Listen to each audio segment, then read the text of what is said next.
Already কত টাকা পেয়েছেন আপনি? এখনো এরকম সারা পাই নাই এখনো কোনো টাকা পয়সা পান নাই? সবাই আমাকে ভিডিও নিয়ে সবাই মজা করে যাচ্ছে, আচ্ছা, কিন্তু মানে আচ্ছা, কেউ আপনাকে কোনো সম্মানই দেয় নাই? না, এখনো দেয় নাই। আচ্ছা, পাশাপাশি কাজ ইউটিউব করতে থেকে হবে। নাকি আপনি প্রায় লাখ 2-3 পেয়েছেন। আপনার তাজু ভাই ফেসবুক থেকে 3 লাখ টাকার মতো পেয়েছেন, আমাকে শরীফ ভাই বললো। ফেসবুক থেকে 3 লাখ পেয়েছি? হ্যাঁ, না, আমি এরকম পান শুনি নাই? না, আমার কানে আসে নাই এখনো, আমি ওসব জানি না। দর্শক, একটা চমৎকার কথা বলি, ওনার ভিউ কিন্তু প্রায় মিলিয়নের উপরে ফলোয়ার হয়ে যাচ্ছে, কিন্তু দুঃখের বিষয় এই লোকটা একটা টাকাও পায়নি, একটা টাকাও পায়নি। কেউ ওনাকে সম্মানই দেয় নাই, কিন্তু সবাই কিন্তু ভিউ নিয়ে গেছে।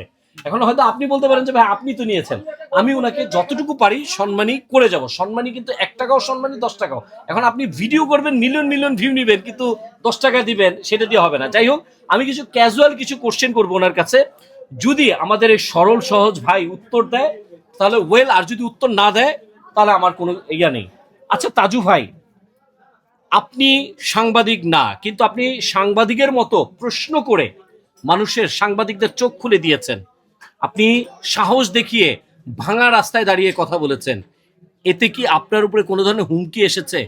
না, ওই ধরনের হুমকি এখনো আসে নাই। আচ্ছা আচ্ছা, আপনার, আমি দেখলাম যে আপনার এখানে মেম্বার চেয়ারম্যান আছে, তারা আপনাকে প্রচন্ড ভালোবাসে। তারা কি আপনাকে আগেও ভালোবাসতো না এখন বেশি বাসে? আমাকে ছোটবেলার থেকে সবাই মেম্বার থেকে চেয়ারম্যান থেকে আমাকে ইনশাআল্লাহ আচ্ছা, অনেক ভালোবাসে। রাস্তাঘাটে দেখলে জিজ্ঞাসা করে কেমন আছো, এরকম মানে ভালো। আগে থেকেই করতো। দর্শক, আরেকটি কথা বলি, কবিরুল ভাইয়ের কথা বলি। উনি, আমি ভাবছিলাম যে উনি বোধহয় এখন ভাইরাল হয়েছে এজন্য ওকে ছায়ার মতো রাখে, আসলে বিষয়টা তা নয়। উনি আগে থেকেও নাকি ওকে দেখে রাখতো, আমি আশেপাশে খবর নিয়েছি। এই লোকটি অনেক ভিউ হয়েছে, অনেক ভিউ হয়েছে, অনেক সোশ্যাল মিডিয়ায় দেখেছি, কিন্তু ওনার পকেটে একটা টাকাও ঢুকেনি। এটাই চিরন্তন সত্য, এটাই বাস্তব। ক্ষুধার্ত হয়ে দুর্বল হয়ে গেছে। উনি কথা বললে উনি আর শক্তি পাচ্ছে না, তারপরেও মনের শক্তিতে উনি কথা বলছে। ভাই, আমি কি কথাটা সত্য বলেছি? All right.